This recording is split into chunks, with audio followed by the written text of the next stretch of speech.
사실 우리가 살아가면서 좋은 일이 있다고 하는 것은 매우 행복한 일이기도 합니다. 그런데 하나님께서 우리에게 주신 그런 가정은 바로 하나님이 우리에게 주신 행복의 정원이고 축복의 통로로 우리에게 주셨다라고 하는 것입니다. 오늘은 어버이 주일 그리고 어린이 주일을 저희들이 함께 지키는 가정 주일입니다. 가정은 하나님이 만드신 최초의 공동체이기도 합니다. 하나님은 아담이 혼자 살고 있는 것이 아름답지 못하기 때문에 하와를 돕는 배필로 주시게 됩니다. 그리고 사랑하는 후손을 그에게 주셨습니다. 가정은 하나님이 주신 행복을 경험하고 나누는 곳이 되어야 합니다. 그런데 악한 마귀의 유혹에 넘어져서 행복을 잃어버린 가정이 되었습니다.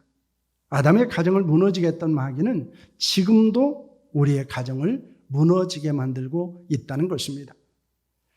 가죽 놀라운 하나님의 선물이라고 하는 책을 쓴 레리 발라드라고 하는 사람은 이런 이야기를 합니다. 가정은 우리가 가장 영적인 사람이 되기 힘든 곳이다 이렇게 말합니다.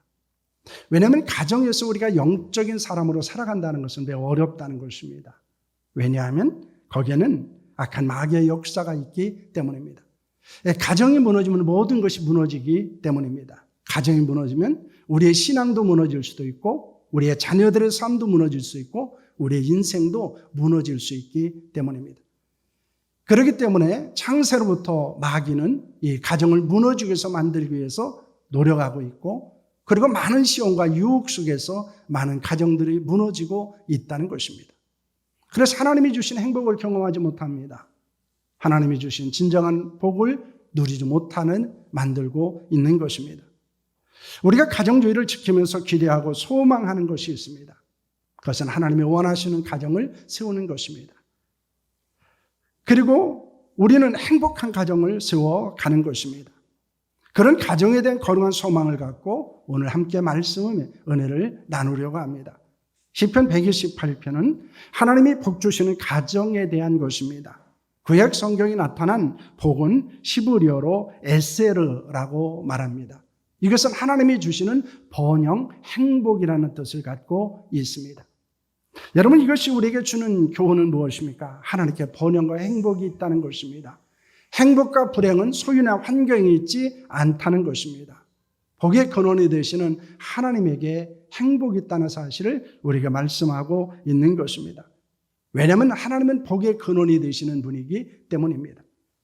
그러면 오늘 우리는 이 복의 근원이 되시는 하나님께서 우리에게 무엇을 말씀하시는가, 그리고 우리가 어떻게 행복한 가정을 이루고 행복을 경험하는 삶을 살아갈 수 있는가에 대해서 우리에게 말씀하고 있는 것입니다.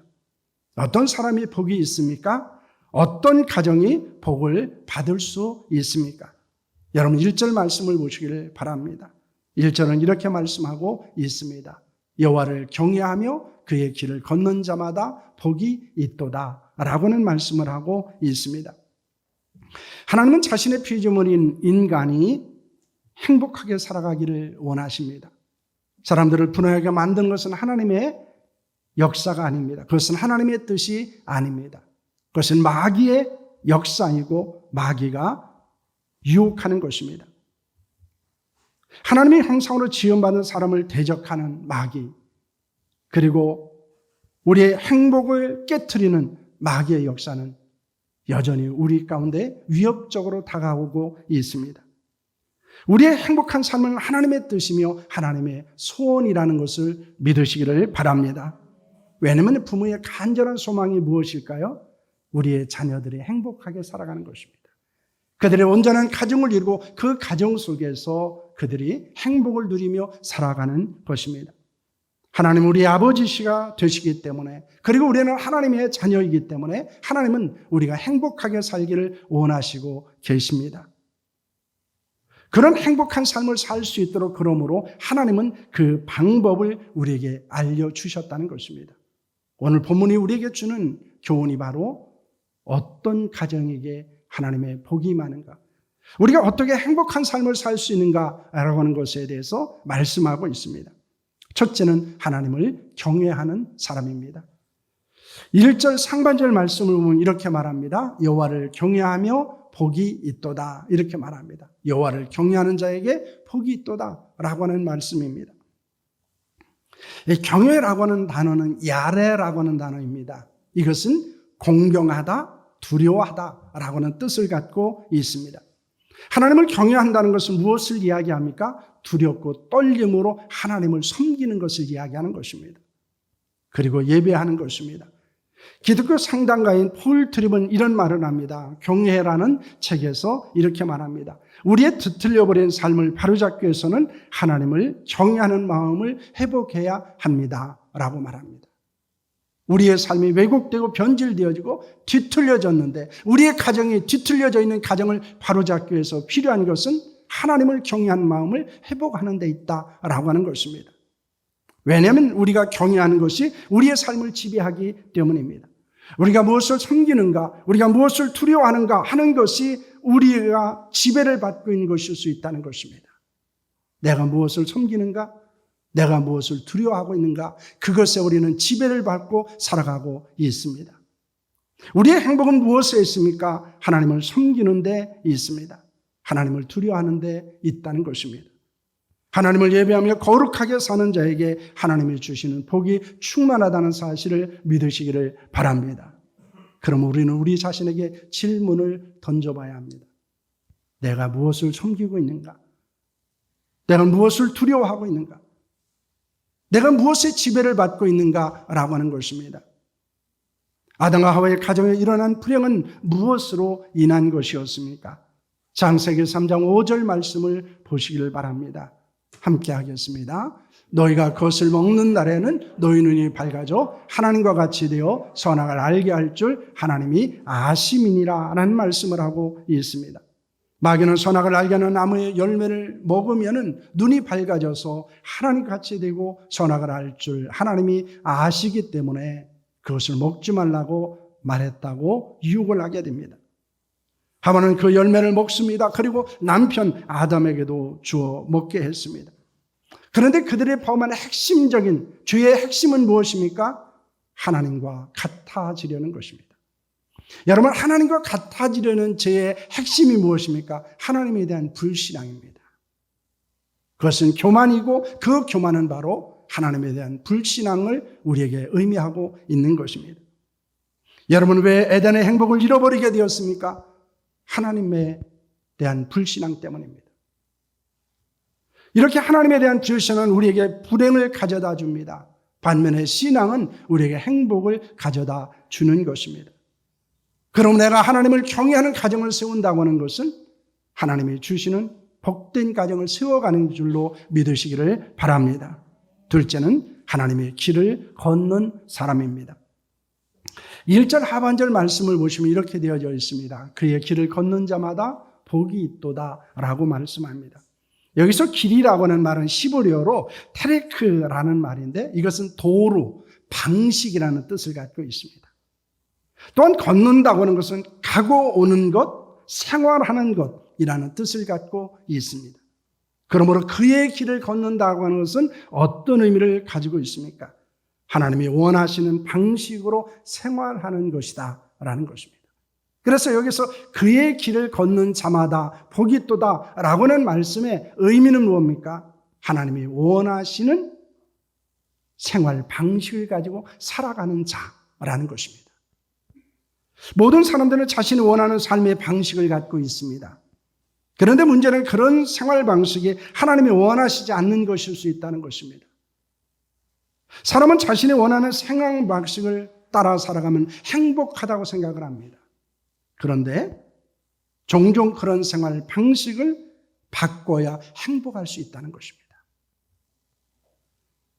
하나님이 원하시는 생활 방식을 따라 살아간다는 것은 무엇을 의미합니까? 하나님의 말씀에 순종하는 것을 말하는 것입니다.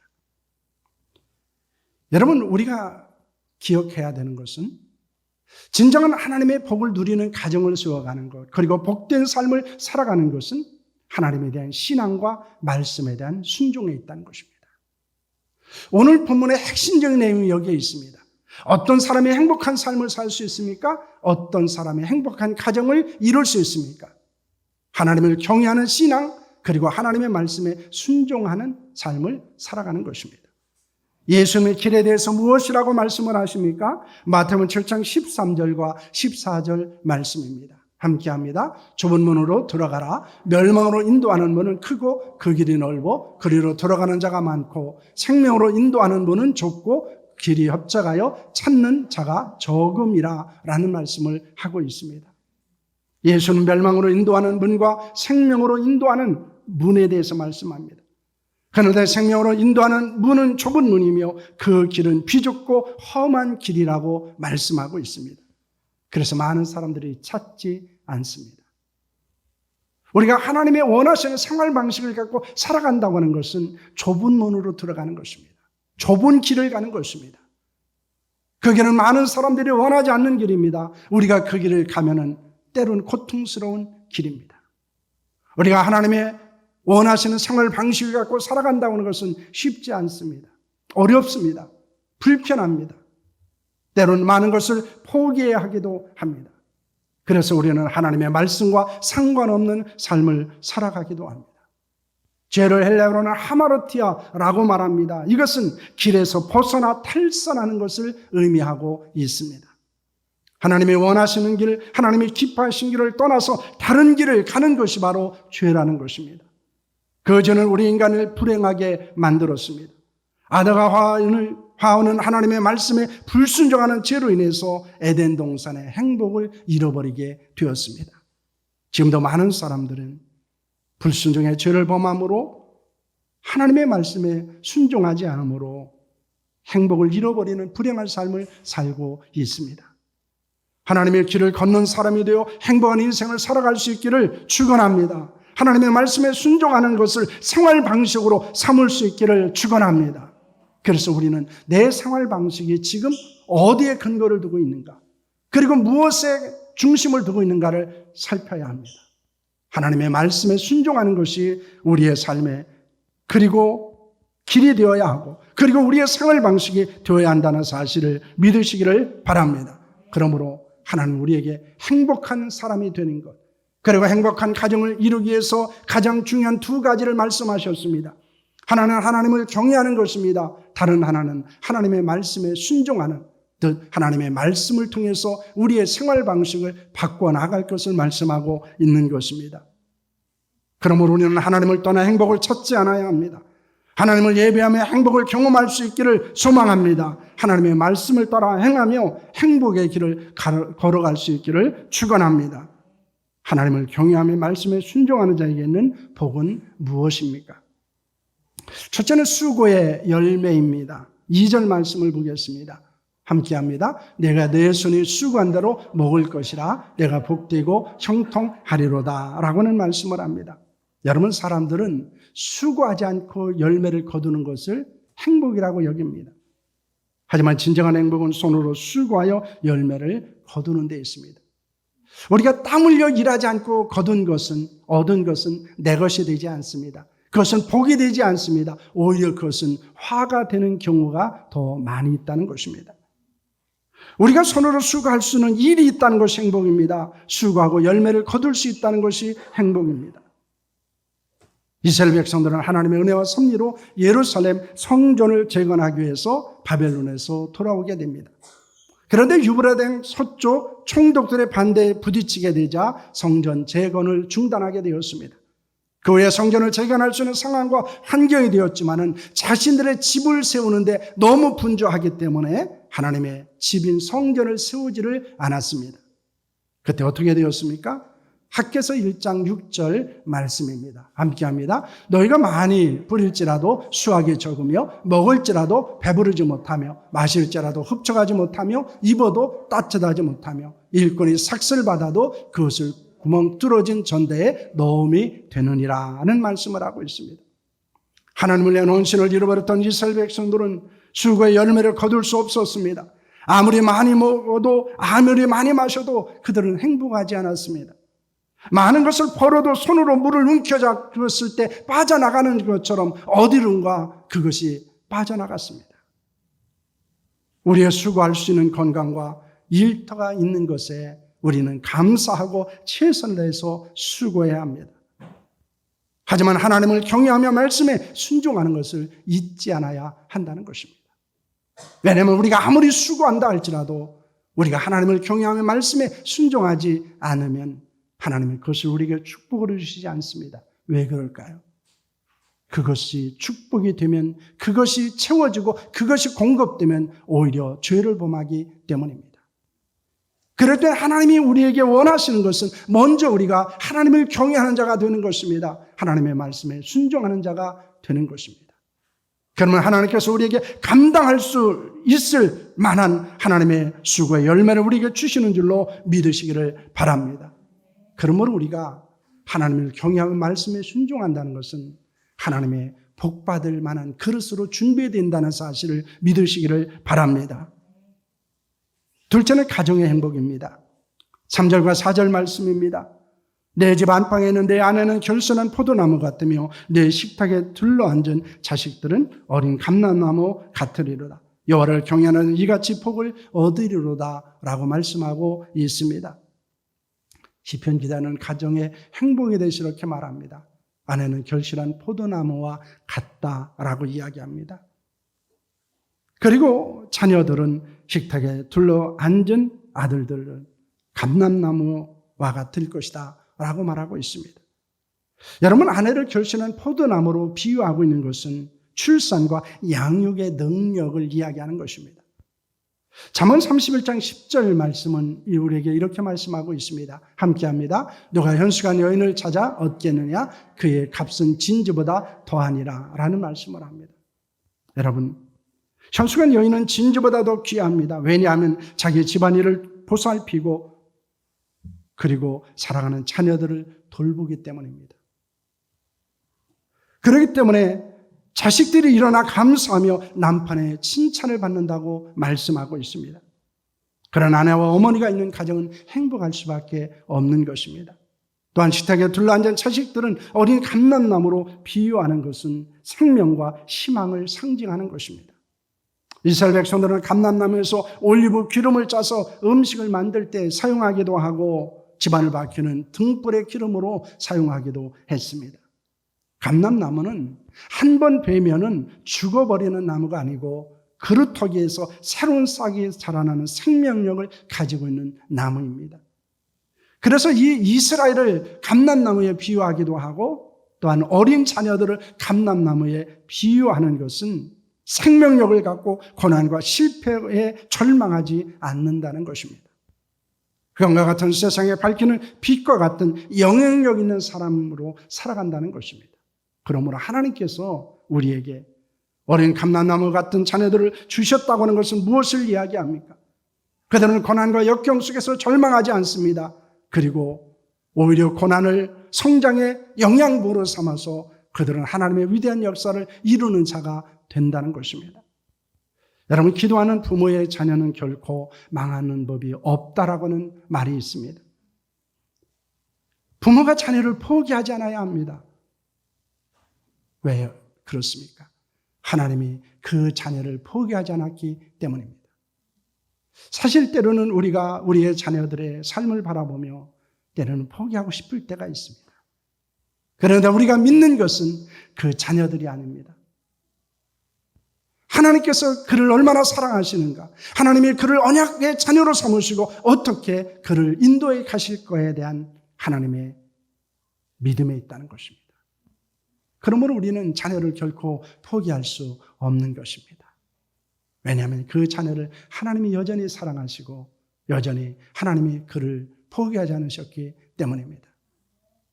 여러분, 우리가 우리의 자녀들에 대해서 이런 믿음을 갖고 고백하는 삶을 살아갈 수 있기를 축원합니다. 사랑하는 가족들이 함께 식탁에 앉아 수고의 열매를 먹을 수 있는 것이 감사하면서 자녀는 부모를 축복하는 기도를 할 수 있기를 소망합니다. 행복한 가정의 모습은 바로 그런 모습입니다. 셋째는 영적인 번영입니다. 5절과 6절 말씀입니다. 함께합니다. 여호와께서 시온에서 내게 복을 주실지어다. 너는 평생에 예루살렘의 번영을 보며 내 자식의 자식을 볼지어다. 이스라엘에게 평강이 있을지로다. 아멘. 시편 기자는 하나님께서 시온에서 복을 거실 것을 축복합니다. 이스라엘에게서 시온은 중요한 영적 의미를 가지고 있습니다. 그것은 하나님께서 예배를 받으시는 거룩한 삶이며 하나님의 처소로 불리던 곳입니다.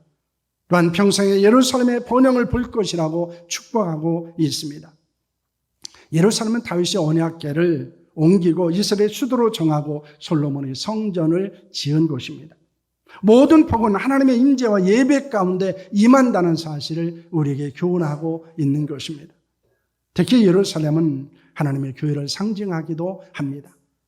우리의 가정의 행복은 교회의 행복이기도 하다는 것입니다. 왜냐하면 건강한 가정이 건강한 교회를 세울 수 있기 때문입니다.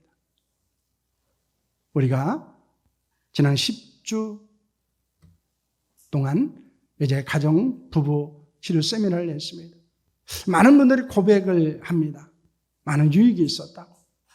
우리가 그렇게 치유를 통해서 회복을 통해서 우리의 가정이 세워졌을 때 하나님의 교회도 건강하게 세워주는 줄로 믿으시기를 바랍니다. 왜냐하면 하나님은 교회를 가정의 축복의 통로로 사용하시기 때문입니다. 복 중의 복은 우리의 가정이 평생도록 성전에서 흘러넘치는 복을 누리고 나누는 것입니다. 나아가 자식의 자식들이 성전에서 하나님을 예배하는 것을 보는 것입니다. 하나님이 주시는 평강의 복을 받고 누리는 것이 우리의 영적인 번영입니다. 하나님을 경외하고 말씀에 순종함으로 그런 번영을 경험하는 가정이 될 수 있기를 축원합니다. 가정은 하나님께서 복을 주시기 위해서 세운 곳입니다. 가정은 하나님이 주신 선물입니다. 여러분, 복을 받기에 합당한 가정을 세워야 합니다. 그리고 복을 받기에 적절한 가족이 되어야 합니다. 그런 가정은 어떻게 세워질까요? 하나님을 경외하는 자가 세웁니다. 하나님의 말씀에 순종하는 자가 세울 수 있다는 것입니다. 그러므로 우리는 내가 하나님을 경외하는가, 그리고 내가 말씀에 순종하는 삶을 살아가는가가 우리의 가정이 영적인 가정으로 세워진가를 만들어 간다는 사실을 우리는 기억해야 합니다. 특별히 부모된 우리에게 필요한 것은 하나님을 경외하는 자가 되는 것입니다. 하나님의 말씀에 순종하는 자가 되는 것입니다. 그랬을 때 하나님은 우리의 수고의 열매를 먹게 하실 것입니다. 가족의 행복을 경험하게 하실 것입니다. 그리고 영적인 번영을 누리게 하는 줄로 믿으시기를 바랍니다. 그래서 하나님이 주시는 풍요와 행복과 번영이 충만한 가정을 세워가는 은혜가 우리 가운데 있기를 소망합니다. 하나님은 우리의 가정이 행복하기를 원하십니다. 부모로서 행복하기를 원하고 우리의 자녀들도 행복하기를 원하십니다. 그런 가정을 세워가는 은혜가 우리 가운데 충만할 수 있기를 축원합니다.